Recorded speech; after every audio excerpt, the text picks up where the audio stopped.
Mormon cult members have pushed their way into Abigale's home,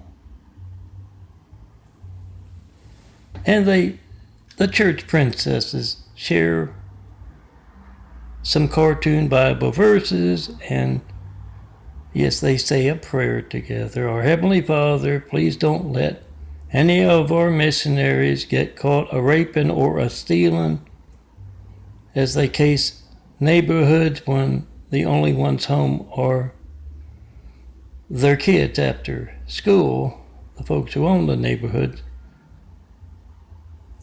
And Abigail, she's had enough.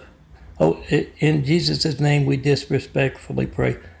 And she presses that button with that loud horn underneath those church princes. I think they hit the ceiling before they excuse themselves to leave.